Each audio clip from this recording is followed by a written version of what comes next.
로마서 3장 1절에서 8절입니다. 제가 봉독하겠습니다. 그런즉 유대인의 나음이 무엇이며 할례의 유익이 무엇이냐? 범사에 많으니 우선은 그들이 하나님의 말씀을 맡았음이니라. 어떤 자들이 믿지 아니하였으면 어찌하리요? 그 믿지 아니함이 하나님의 미쁘심을 패하겠느냐? 그럴 수 없느니라. 사람은 다 거짓되되 오직 여호와 하나님은 참되다 할지어다. 기록된 바 주께서 주의 말씀에 의롭다함을 얻으시고 판단 받으실 때에 이기려 하심이라 함과 같으니라. 그러나 우리 불의가 하나님의 의를 드러나게 하면 무슨 말을 하리요? 내가 사람의 말하는 대로 하노니 진노를 내리시는 하나님이 불의하시냐? 결코 그렇지 아니하니라. 만일 그리하면 하나님께서 어찌 세상을 심판하시리요? 그러나 나의 거짓말로 하나님의 참되심이 더 풍성하여 그의 영광이 되었다면 어찌 내가 죄인처럼 심판을 받으리요? 또는 그러면 선을 이루기 위하여 악을 행하자 하지 않겠느냐? 어떤 이들이 이렇게 비방하여 우리가 이런 말을 한다고 하니 그들은 정죄받는 것이 마땅하니라. 아멘. 기도하겠습니다.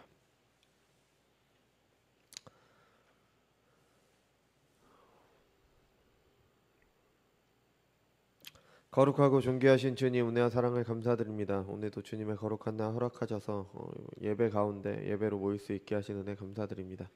주님, 이 시간 주님의 말씀 듣는 시간입니다. 우리 안에 계신 성령께서 함께 하셔서 듣는 말씀 가운데 하나님의 음성을 듣는 시간 될 수 있도록 인도하여 주옵소서. 감사드리며 사랑이 많으신 예수님의 이름으로 기도드렸습니다. 아멘. 사람은 누구나 다 이제 자신만의 생각을 가지고 살아갑니다. 그 세계관이라고 주로 그렇게 얘기를 했죠. 자신만의 판단 기준이 있습니다. 그래서 그렇기 때문에 때로는 진실이 우리를 불편하게 만들기도 합니다. 왜냐하면 진실이 내 생각과 반대여서 그동안 내가 잘못 생각했다, 내 판단이 틀렸다라는 걸 인정해야 될 때가 있죠. 그래서 불편한 진실 이런 얘기를 많이 합니다. 또 어떤 진실은 내게 물질적, 정신적 손해를 주기 때문에 우리는 진실이 우리를 불편하게 하기도 합니다. 그래서 어떤 경우에는 진실을 알면서도 우리는 진실을 외면하기도 하죠. 영화나 드라마에서 나오는 것처럼 그런 큰 일이 아니더라도 우리는 일상에서 사소한 일이라고 해도 우리는 진실을 외면하는 경우가 종종 있는 것 같습니다. 저도 돌아보면은 알면서도 애써 무시했죠. 이게 맞는데 이거 맞다는 거 알면서도 그냥 이렇게 눈 감았던 적이 이제 여러 번 있었던 것 같습니다. 그래서 우리는 진실을 원하는 것 같으면서도 막상 그 앞에 서는 일은 쉬운 일이 아닙니다. 이렇게 보면은 하나님의 말씀을 전하는 설교도 우리를 불편하게 하는 게 너무 당연한 겁니다. 하나님의 말씀 앞에 불편하지 않으면 안 됩니다. 불편한 게 당연합니다. 왜냐하면 이 땅을 살아가는 누구도 완전한 사람은 없기 때문입니다. 그래서 하나님의 말씀은 늘 우리가 잘못됐다라고 얘기를 합니다. 그래서 우리를 불편하게 합니다. 하나님의 말씀을 우리는 복음이라고 하죠. 복음이라고 하는데 복음은 복된 소식입니다. 근데 그러면 좋을 만만 있어야 될 것 같은데 왜 복음이 우리를 불편하게 하느냐? 그 이유 중에 하나가 우리가 지금 살펴보고 있는 이유입니다. 왜냐하면 하나님의 은혜가 왜 필요한지를 말하면서 시작하기 때문에, 복음은 그거에서 시작하기 때문에 불편할 수밖에 없죠. 왜냐하면 우리가 지금 로마서에서 보고 있는 것처럼 죄를 아주 적나라하게 고발하고 있습니다. 우리의 죄를 고발하고 있기 때문에 그러면서 복음이 시작되니까 복음은 우리를 불편하게 합니다. 그게 너무 당연한 거죠. 그래서 이 말씀 앞에 비추면은 그렇게 내가 부끄러울 수가 없습니다. 나는 아주 모범적은 아니어도 그럭저럭 괜찮은 삶을 살았다라고 우리는 누구나 다 그렇게 평가를 해요. 왜냐하면 나는 나를 너무 사랑하니까. 그래서 나는 괜찮은 사람으로 착각을 합니다. 그런데 복음은 내 삶이 잘못되었다라고 말하면서 시작하기 때문에 불편한 겁니다. 그리고 또 다른 이유도 있습니다. 복음은 우리에게 분명히 복을 약속을 합니다. 그런데 그 복이 우리가 원하고 기대하는 복이 아닐 수가 있기 때문에 복음은 우리를 불편하게 합니다. 하나님 나라를 산다는 것은 큰 복이지만 사람들이 일반적으로 원하는 사회 안에서의 성공, 세상에서의 성공을 말하지는 않기 때문에 불편할 수도 있습니다. 하나님께서는 당연히 일상에서의 삶도 우리의 필요를 알고 돌보십니다. 그건 너무 당연한 겁니다. 이것도 하나님의 은혜죠. 하지만 세상에서 부와 명예를 약속하는 게 복음이 약속하는 하나님 나라는 아닙니다. 우리는 안다고 생각하는 것과 이 진실이 다른 경우가 많기 때문에 진리를 말하는 복음, 설교는 우리를 불편하게 합니다. 근데 불편하다고 해서 우리가 피해서 들 일은 아닙니다. 우리가 아무리 피한다고 해도 진리가 바뀌질 않습니다. 그죠? 남유다가 바벨론에 의해서 포로가 된다라고 이제 말했던 참된 선지자들이 있었죠. 그들의 말을 이스라엘 백성들은 무시했습니다. 그리고 거짓 평안을 말하는 거짓 선지자들을 따랐습니다. 근데 어떻게 됐습니까? 그 진리가 바뀌었습니까? 안 바뀝니다. 그냥 망하는 겁니다. 사람들이 진실을 외면한다고 진실이 사라지지 않습니다. 우리 죽는 거 싫어하잖아요. 우리가 죽는 거 싫어해서 죽는 걸 외면한다고 해서 죽음이 살아가지 않습니다. 아무리 부정해도 마지막 날에 있을 하나님의 심판이 있는 것처럼 우리가 아무리 진리를 외면을 해도 진리는 진리인 겁니다. 변하지 않습니다. 우리는 이제 계속해서 죄에 대해서 말하고 있기 때문에 불편한 게 사실입니다. 저도 이제 계속 죄에 대해서 말하고 전하는 준비하면서 많은 부족함을 느끼고 이 본문들을 통해서 많은 부족함을 느끼고 내가 목회자로서 자격이 있는지도 돌아볼 정도로 그렇게 많은 것을 이제 느끼게 많은 불편함이 있습니다. 속으로도 이제 있죠. 근데 이처럼 하나님의 말씀이 우리를 불편하게 할 때 우리는 어떻게 반응을 해야 될까요? 이것을 오늘 본문을 통해서 우리가 같이 한번 생각해 보도록 하려고 합니다. 앞에 내용을 잠시 이제 돌아보면은 이방인들의 죄에 대해서 말한 바울은 이어서 유대인들의 죄를 고발을 했습니다. 우리가 계속 살피고 있습니다. 유대인들은 하나님의 백성으로 택함을 받았습니다. 그래서 하나님과 언약을 맺었고 그 언약의 표시로 할례를 받았잖아요. 할례를 자랑할 수밖에 없죠. 왜냐하면 이거는 하나님의 약속에 대한 징표이기 때문에. 세상 어느 민족도 하나님과 언약을 맺은 민족이 없었습니다. 이스라엘이 유일했죠. 그리고 그 언약을 위한 율법도 가지고 있었습니다. 아주 굉장한 자랑거리죠. 그죠? 좋은 일입니다. 근데 그것들을 가지고 자랑만 했습니다. 율법을 가지고 있어서 무엇이 옳고 무엇이 그른지 알았습니다. 근데 행하지 않았죠. 하나님의 백성임을 자랑했고 하나님을 아는 지식이 허락이 됐어요. 근데 외면했습니다. 여러분, 왜 하나님께서 하나님의 백성을 부르시고 왜 율법을 주셨습니까? 우리 그동안 많이 들었잖아요. 하나님 나라를 이루고 그 복된 나라를 이방에 전하기 위함이었죠. 정작 그 일은 하지 않으면서 율법과 할례를 자랑했습니다. 그래서 바울은 그들이 받은 할례를 표면적 할례라 그랬고 그들을 표면적 유대인이라고 했습니다. 그러니까 가짜 할례를 받았고 가짜 유대인, 가짜 하나님의 백성이라는 의미죠.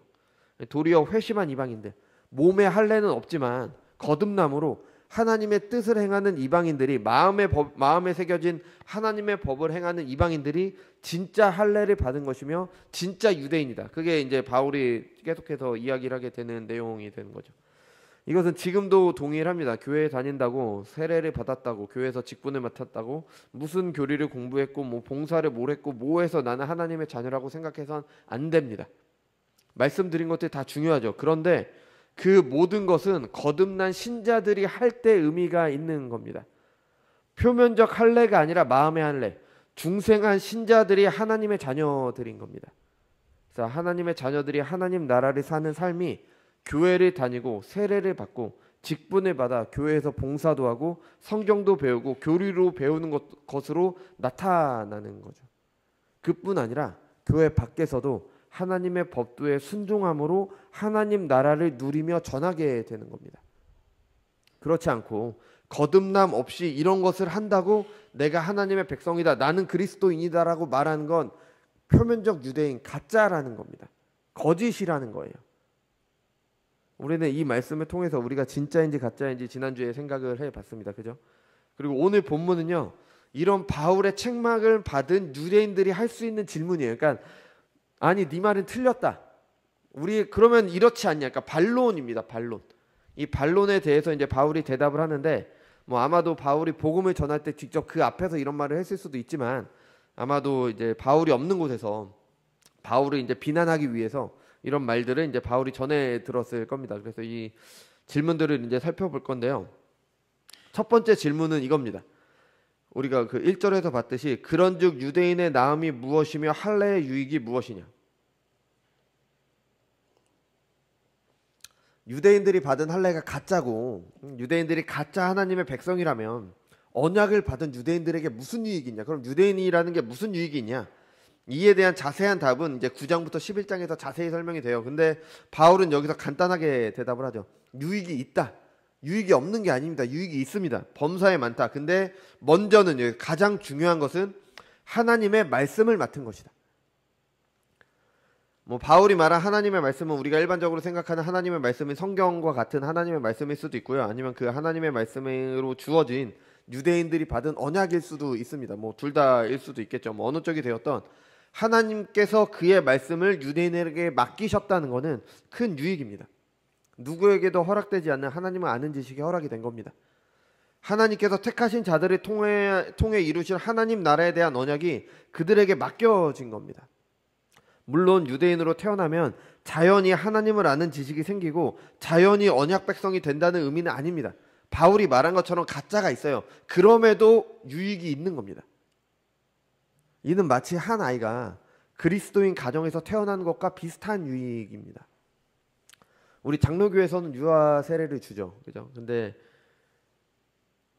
어떤 교단에서는 유아 세례에 반대하기도 합니다. 뭐 그것도 이해가 됩니다. 왜냐하면 세례는 믿음의 표시잖아요. 내가 거듭났다는 믿음의 표시로, 내가 신앙 고백을 한다는 믿음의 표시로 받는 거기 때문에 아직 신앙 고백을 하지 못하는 갓난 아이들에게 세례를 주는 것은 잘못된 것이다. 뭐 이럴 수도 있는 겁니다. 뭐 충분히 이해가 됩니다. 그런데 이 장로교에서 이제 유아 세례를 주는 이유는요. 할례를 보면은 할례는 그 언약에 참여한 사람들에게만 준 게 아니라요. 그 가정 전체에다 줬어요. 그러니까 아이가 태어난 지 8일 만에 그 아이에게 할례를 베풀었습니다. 이게 무슨 말이냐면은 언약의 표시이지만 그 아이가 태어났을 때 그 태어난 아이도 언약 안에 머물고 있다라는 걸 나타내기 위해서 할례를 받은 거예요. 그냥 갓 태어난 아이가 아직 언약이 무엇인지도 모르고 부모를 따라 언약 안에 있다라는 걸 나타내기 위한 것이 바로 할례예요. 그러니까 유아 세례도 이와 같은 겁니다. 비록 아직 스스로 이제 신앙 고백은 할 수 없지만 새 언약 안에 있다라는 표시로 이제 유아 세례를 베푸는 겁니다. 그래서 언약 안에서 양육되어서 신앙 교육을 할 수 있을 때, 신앙 고백을 할 수 있을 때 뭐 입교나 학습을 이제 받게 되는 거죠. 바울이 말하는 것처럼 할례를 받았다고, 유아 세례를 받았다고 자롱으로 하나님의 자녀가 되었다, 구원받았다, 이건 아니에요. 그 스스로의 신앙 고백이 있어야 되는 겁니다. 근데 중요하지만 신자의 가정에서 태어나 언약 안에서 양육되는 것만으로도 큰 유익을 누리는 겁니다. 어릴 때부터 하나님의 말씀을 듣고 배우고 그 말씀을 행하는 하나님 나라를 사는 공동체 안에서 양육되는 유익이 있는 겁니다. 그 아이가 믿던 안 믿던 그건 나중 문제고 그렇게 자라는 것 자체가 유익이 되는 거예요. 그러니까 유대인들도 그런 유익이 있는 겁니다. 그들에게 언약이 베풀어진 것, 하나님의 말씀이 허락된 것 자체가 그들에게는 유익이 되는 거죠. 하지만 이 유익이 자동으로 중생, 거듭남으로 연결되지는 않는다는 겁니다. 당연히 성령의 일하심이 필요하죠. 그래도 그리스도인 가정과 교회 공동체 안에서 양육되는 것만으로도 큰 유익이 있는 거죠. 이게 바울이 말한 겁니다. 이렇게 말을 하자 이제 다른 질문이 이어지죠. 그럼 유익이 있다. 오케이, 그냥 유익이 있다라고 치자. 그럼 하나님의 말씀을 맡았는데, 그런 유익이 있는데 왜 유대인들 가운데는 그것을 믿지 않고 심판을 받느냐. 3절에 보면은 어떤 자들이 믿지 않았다고 했지만 유대인 중 일부를 말하는 게 아니라 대부분의 유대인을 이렇게 좀 순화시켜서 얘기를 한 거예요. 뭐 설교할 때도 모두 다 죄인이지만 어떤 사람들은 이렇게 좀 순화시켜서 말하는 경우가 있습니다. 그러니까 이렇게 말을 한 거죠. 언뜻 들으면 이런 질문이 나올 수 있습니다. 아, 하나님의 말씀이 맡겨졌다는 유익이 있는데, 그러니까 그리스도인 가정에서 태어나서 유아 세례로 받았는데 그럼 당연히 거듭난 신자가 돼야 되지 않냐? 하나님의 언약이 맡겨졌다면은 당연히 언약 백성이 돼야 되지 않냐? 근데 왜 이스라엘 백성 가운데는 순종하지 않는 사람들이 생기는 거냐?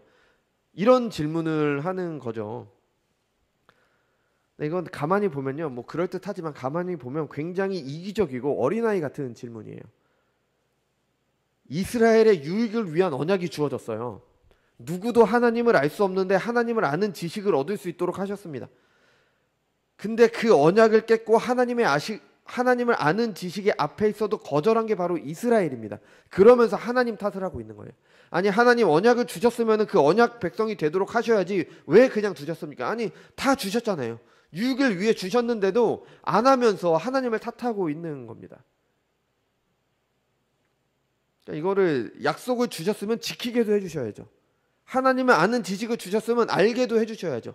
이렇게 얘기를 하고 있는 거예요. 이거 얼마나 이기적인 겁니까? 우리가 소위 말하는 도둑놈 신보라고 하죠. 이게 도둑놈 신보잖아요. 아니, 언약도 주고 하나님을 아는 지식도 주셨는데 자기가 안 해놓고 하나님한테 책임을 돌리고 있는 거잖아요. 그러면서 이제 좀 안다고 하는 사람들이 이렇게 말하죠. 하나님은 언약을 반드시 지키시는 분인데, 아니 하나님의 백성으로 택하셨으면 끝까지 책임지셔야 되는 거 아니냐. 못 지킨 사람들이 심판을 받으면은 하나님께서 맺으신 언약이 이루어지지 않는 것이니까 하나님께서 신실하지 못한 것 아니냐. 바울은 4절에서 단호하게 아주 강한 어조로 말합니다. 그럴 수 없느니라. 말도 안 된다는 거죠. 그죠?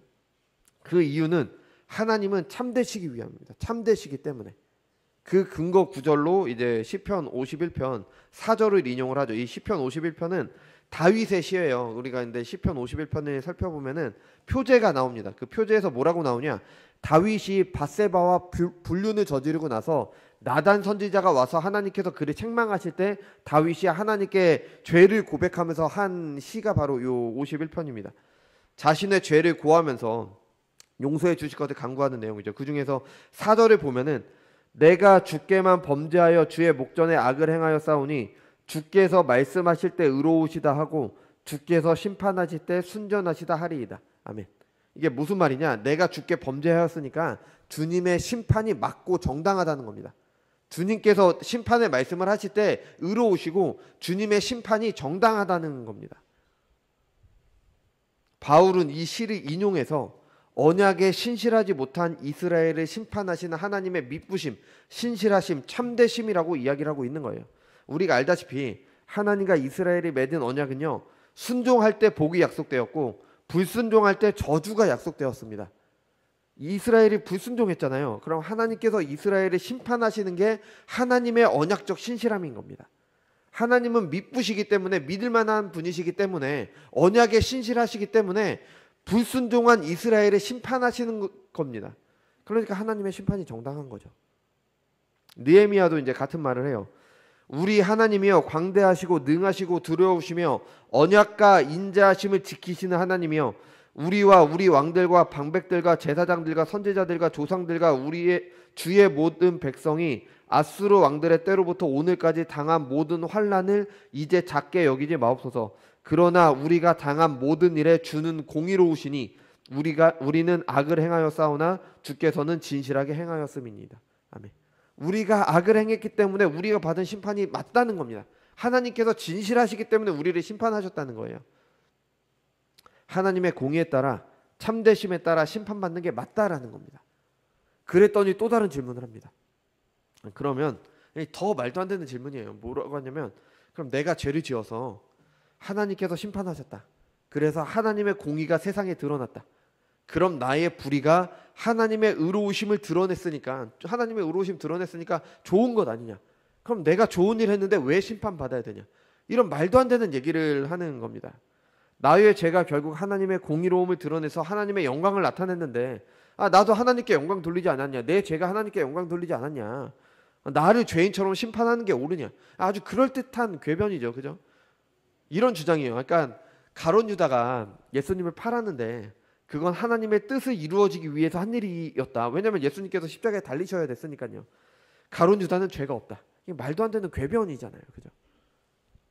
만약 이 말이 맞다면 6절이 말하는 것처럼 하나님께서는 이방인들도 심판할 수 없습니다. 왜냐하면 그들도 그들의 죄 때문에 하나님의 영광을 나타냈다고 말할 수 있기 때문에 똑같은 말을 하겠죠. 심판이 없다면 구원도 없어요. 죄의 노예가 돼서 사는 비참함과 그 이후에 있는 죽음이라는 심판이 없다면 구원이 필요가 없습니다. 그러니까 하나님 나라를 이룰 필요도 없고 하나님의 언약도 허구가 돼버리는 거예요. 유대인들이 자랑하는 율법이나 할례가 의미가 없어지는 겁니다. 게다가 8절이 말하는 것처럼 이런 말도 하는 거예요. 선을 이루기 위해서 악을 행하자. 우리가 하나님의 영광을 드러내기 위해서 내가 더 악을 행해야지 하나님께서 나를 심판하심으로 하나님의 공의가 드러날 거 아니냐. 말도 안 되는 궤변으로 이어지게 되는 겁니다. 여러분, 내 죄가 하나님의 영광을 나타내는 게 아니잖아요. 내 죄는 하나님의 영광을 가립니다. 근데 하나님께서 그것을 심판하심으로 하나님의 공의로우심을 드러내는 거죠. 가룟 유다는 하나님의 뜻을 이루어 하나님께 영광 돌리기 위해 예수님을 판 게 아니잖아요.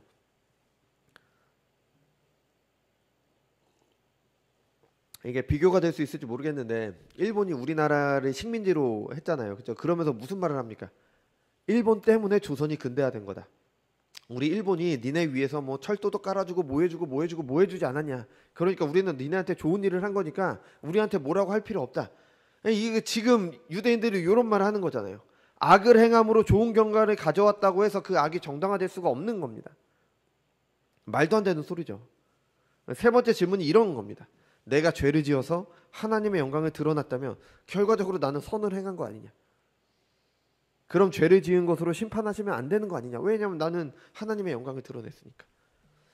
어떤 사람들이 바울이 이런 말을 한다고 이제 비방을 했습니다. 그래서 바울은 한마디로 일축을 합니다. 그들은 정죄받는 것이 마땅하니라. 이 지금 본문은 이 말도 안 되는 이 세 가지 질문과 그에 대한 답을 이야기를 해주고 있습니다. 그래서 아주 그럴듯해 보이고요. 이제 뭐 기독교에 반대하는 사람들도 이렇게 하는 그런 질문이죠. 근데 이건 궤변입니다. 궤변. 그냥 이상한 말이에요. 말도 안 되는 소리입니다. 근데 왜 이런 질문들이 나올까요? 왜 사람들은 이런 질문들을, 이건 말도 안 되는 왜 이런 질문들을 할까요?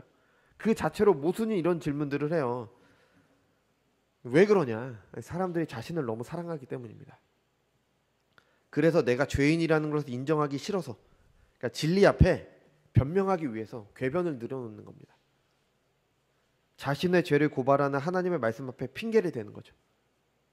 그것도 아주 그냥 말도 안 되는 그런 핑계를 대는 거예요. 어떻게 해서든 넘어가야 되니까, 어떻게 해서든 나를 정당화해야 되니까. 유대인들이 가짜라고 바울이 말하니까 이런 궤변들로 자신들의 죄를 숨기려고 한 겁니다. 제가 이제 얼마 전에 이제 뭐 이번 주에 오래전에 있었던 사건에 대한 기사를 봤어요. 뭐 1989년에 있었던 일이라고 해요. 그 기사에 따르면은. 근데 저는 어렵기 때문에 기억이 없지만 아마 워낙 충격적인 사건이라서 기억하시는 분들이 계실 수도 있을 것 같습니다. 그래서 한 사람이 뭐 정말 처음에 읽고 정말 이상하다고 생각했어요. 자기 어머니를 성폭행하고 자살을 강요했습니다. 그러고 나서 자살하지 않자 죽이고 그것을 감추기 위해서 불태워서 살해를 했대요. 아주 끔찍한 일이죠. 그죠? 어마어마한 일입니다. 왜 이런 일이 있었냐? 그 뭐 어머니가 그 아들을 낳았지만 아버지에게 폭력을 당했다고 합니다. 그래서 어머니가 아이들을 이제 백화점 앞에 버려두고 그렇게 도망을 갔대요. 그래서 재혼을 하셔서 그렇게 사셨답니다. 그래서 그 사람이 버려진 아이가 커서 이제 재혼한 어머니를 찾아갔대요. 그래서 억울하니까 이제 어머니한테 뭐 와서 돈도 달라, 뭐 뭐도 달라, 뭐 여러 가지를 했대요. 이제 그러다 결국엔 죽이기까지 하게 된 거죠. 그죠? 그리고 잡혀서 사형 판결을 받았습니다. 근데 감옥에서 이제 기독교 신자가 됐대요. 그런 내용이 기사에 나왔습니다. 기독교 신자가 됐습니다. 그런데 사형이 집행될 때 마지막으로 남긴 말이 바로 이것입니다. 나는 결손 가정에서 태어나 누구의 사랑도 받지 못했다. 어머니는 죽어 마땅했다. 자신을 정당화하는 겁니다. 그죠? 나는 이러이러했기 때문에 어머니를 죽인 거다. 그러니까 나는 죄가 없다. 내 상황에서 나는 어쩔 수 없다. 이 궤변이죠, 궤변. 불우한 환경에서 자랐다는 거 얼마든지 공감이 됩니다. 얼마든지 뭐 이해가 되죠. 그렇다고 해도 범죄가 정당화되지는 않습니다. 정말 기독교 신자가 됐다면 핑계 대는 대신 회개를 했어야 됩니다. 내 죄를 회개를 했어야죠. 뭐 제가 함부로 누군가를 판단할 수 없지만 이 발언만 놓고 본다면 이건 신자의 모습이 아닙니다. 본문의 질문들이 이런 궤변과 같은 거예요. 내 죄를 정당하기 위해서 이런 궤변을 늘어놓는 겁니다. 나 이것 때문에 그랬어요. 하나님, 이것 하나님 잘못이잖아요. 하나님이 언약을 주셨으면 끝까지 책임을 지셔야죠. 아니 내 죄가 하나님의 영광을 드러내는데 그게 괜찮은 거 아니에요? 이러고 있는 거예요. 이러고 있는 거. 아담과 하와도 그랬어요. 선악과를 먹고 나서 하나님께서 왜 먹었냐고 묻자 아담이 답했죠. 하나님께서 만드시고 나와 함께 하라고 하신 이 여자 때문입니다. 여자는 말합니다. 하나님께서 만드신 뱀 때문입니다. 아마 뭐 이런 얘기는 안 했지만 아담과 하와는 속으로 이런 생각을 했을 수도 있을 것 같아요. 하나님께서 선악과를 너무 보기에도 좋고 먹기에도 좋고 지혜롭게 할 만큼 탐스럽게 보이게 만드셨잖아요.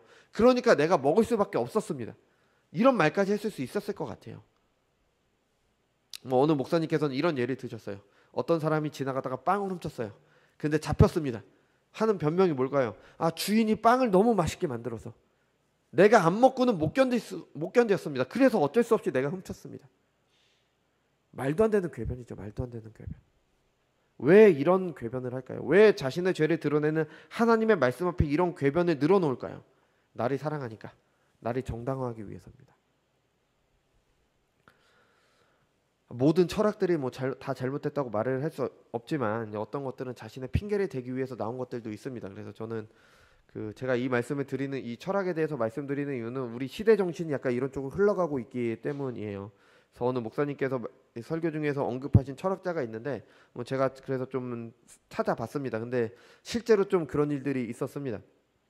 미셸 푸코라는 프랑스 철학자가 있는데 광기의 역사라는 책을 쓰셨어요. 뭐 아마 읽어보신 분들도 계시는데 뭐 저는 읽어보진 못했고 그냥 이 요약한 내용들만 봤습니다.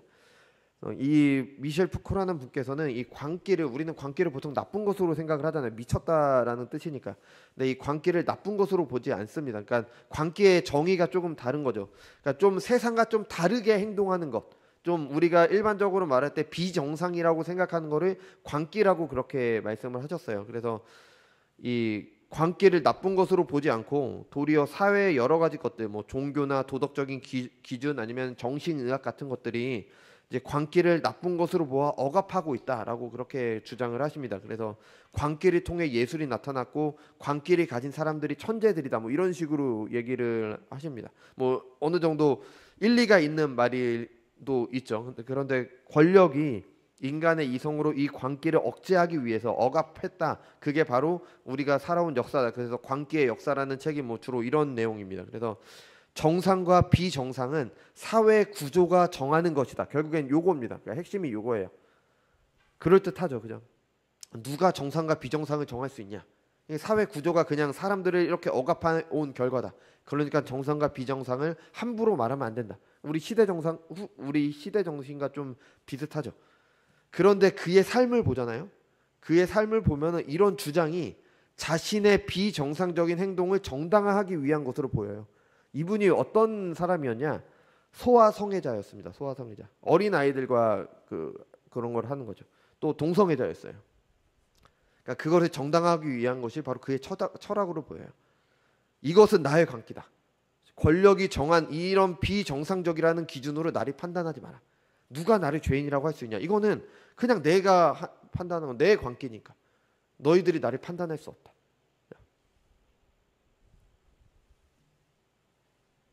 궤변입니다. 궤변.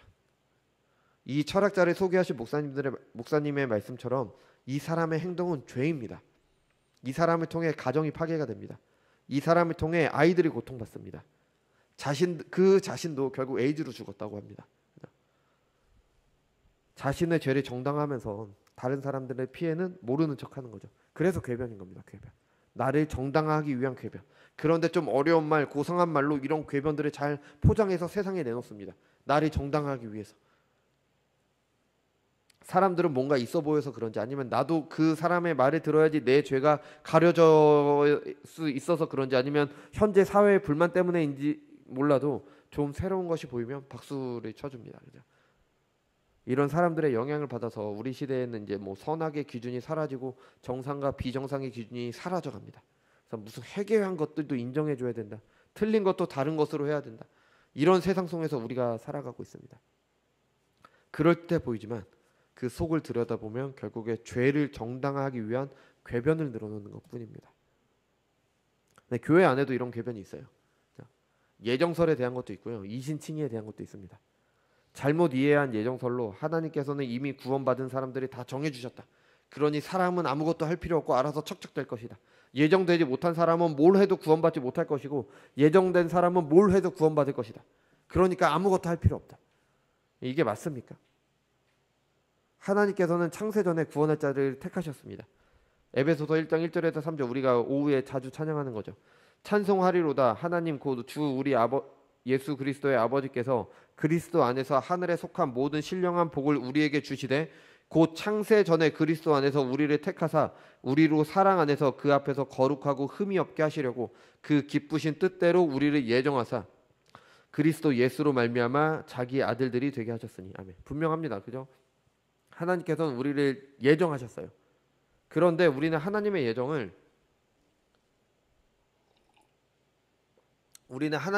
알 수가 없습니다. 내가 하나님께 구원받도록 예정되었다. 이거 누가 알 수 있어요? 아무도 모릅니다. 예정론은 멋대로 살면서 구원을 확신하기 위한 사람들을 위한 것이 아니에요. 자기 맘대로 살면서 나는 구원받기로 예정되었으니까 나는 죄를 지어도 돼. 나는 이렇게 살아도 하나님께서는 나를 용서해 주실 거야. 이런 것을 위한 게 예정론이 아니라니까요. 하나님의 뜻대로 살려고 하는데 연약과 부족함을 느껴서 내가 정말 구원받은 사람인가? 나 같은 죄인도 구원받았나?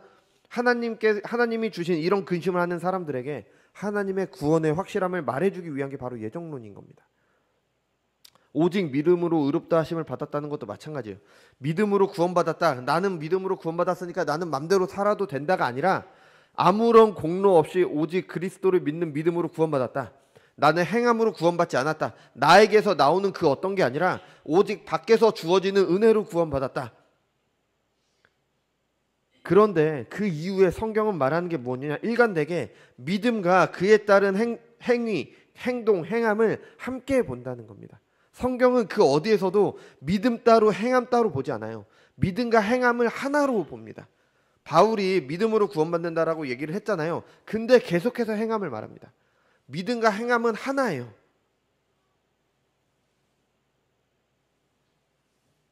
믿음과 그 믿음에 따른 행함을 따로 본 적이 없습니다. 우리가 뭐 가끔 이제 뭐 과거로 돌아가는 소설이나 드라마를 보면은 뭐 복권 번호를 미리 안다든지 아니면 어디 땅값이 오른 걸 미리 안다든지 해서 그걸 사는 경우가 있죠. 근데 우리가 만약에 그런 경우라고 생각을 해보세요.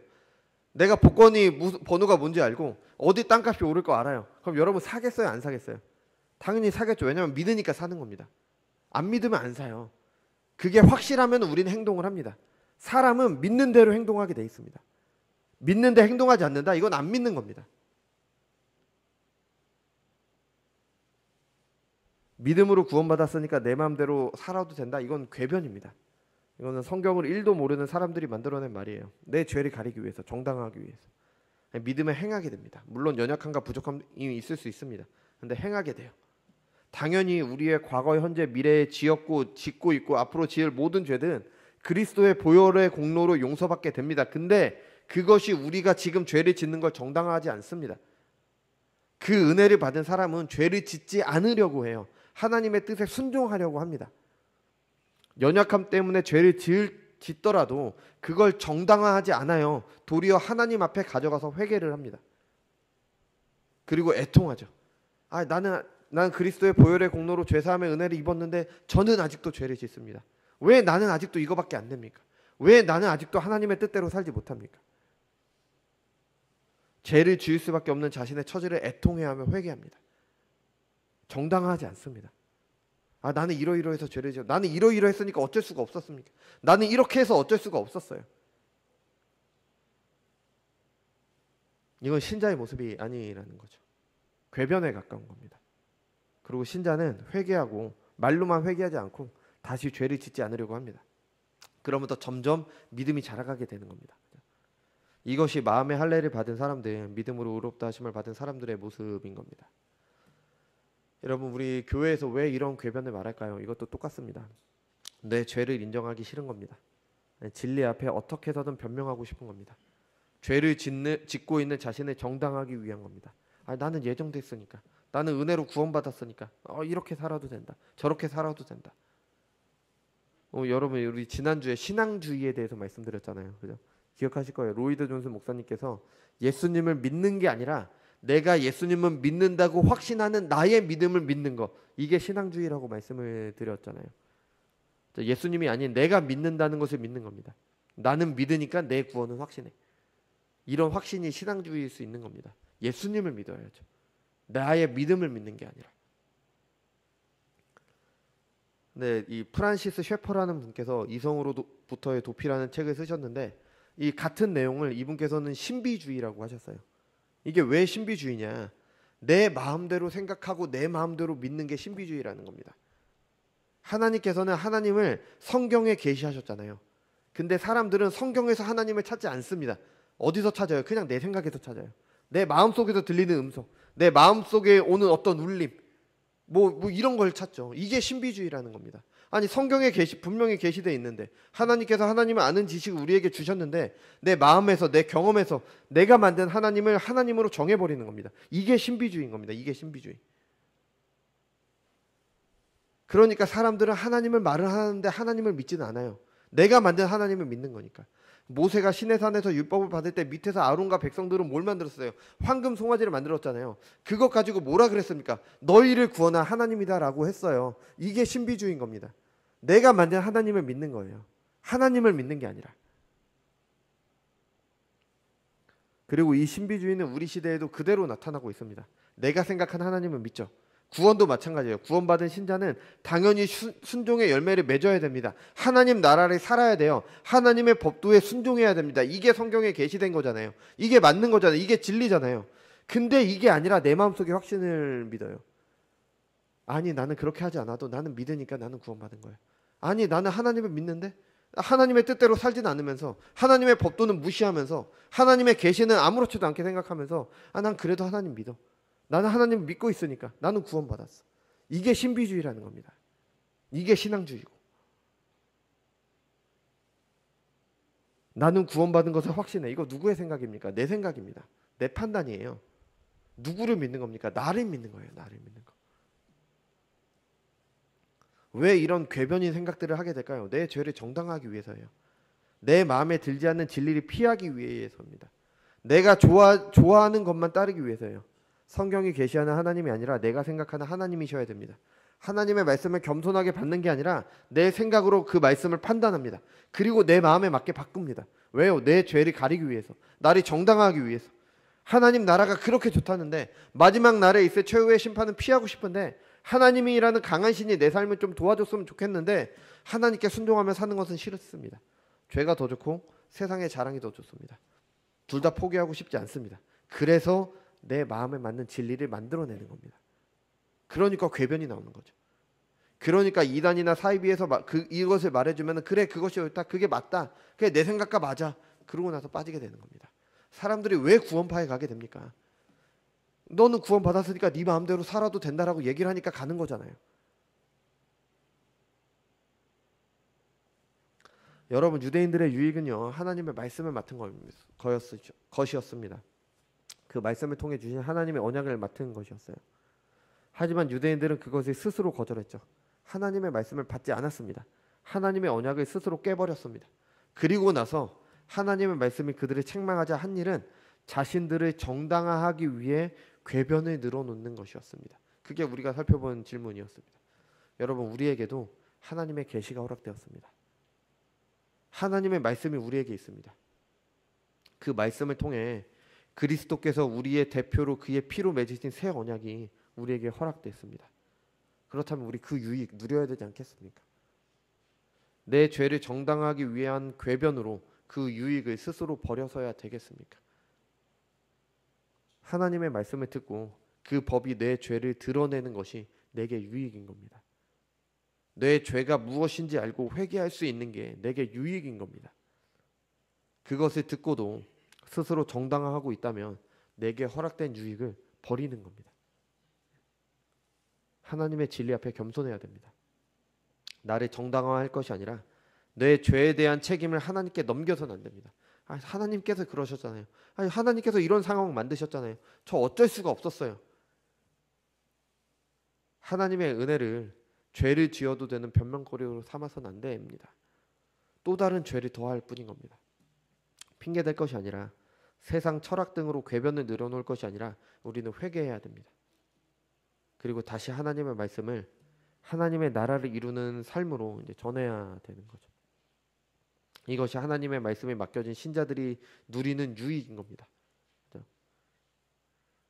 인간의 제일 되는 목적이 하나님을 영화롭게 하고 영원토록 그를 즐거워하는 삶입니다. 하나님께 영광 돌리는 삶을 살아야죠. 근데 우리는 그러면서 영원토록 그를 즐거워하는 삶을 살게 되는 겁니다. 우리가 그 유익을 누리게 되는 겁니다. 이것이 그리스도를 통해 맺어진 새 언약을 누리는 삶인 겁니다. 그리고 마지막으로 신자에게 허락된 죄사함의 은혜를 노래하는 우리 시편 32편을 함께 읽어보겠습니다. 시편 32편 한번 읽어보겠습니다.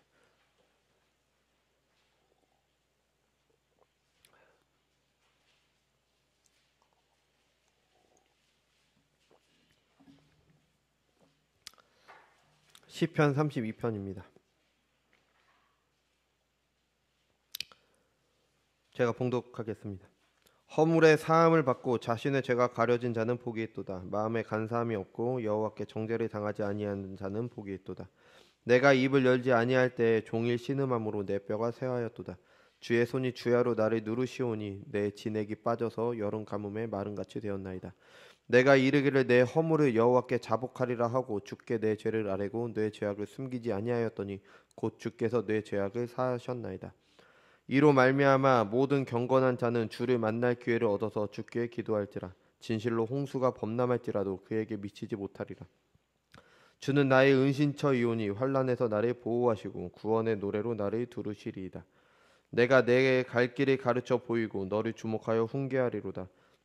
너는 무지한 말이나 노새같이 되지 말지어다. 그것들은 죄갈과 굴레로 단속하지 아니하면 너희에게 가까이 가지 아니하리로다. 악인에게는 많은 슬픔이 있으나 여호와를 신뢰하는 자에게는 인자하심이 두루리로다. 너희 의인들아 여호와를 기뻐하며 즐거워할지로다. 마음이 정직한 너희들아 다 즐거이 외칠지어다. 아멘.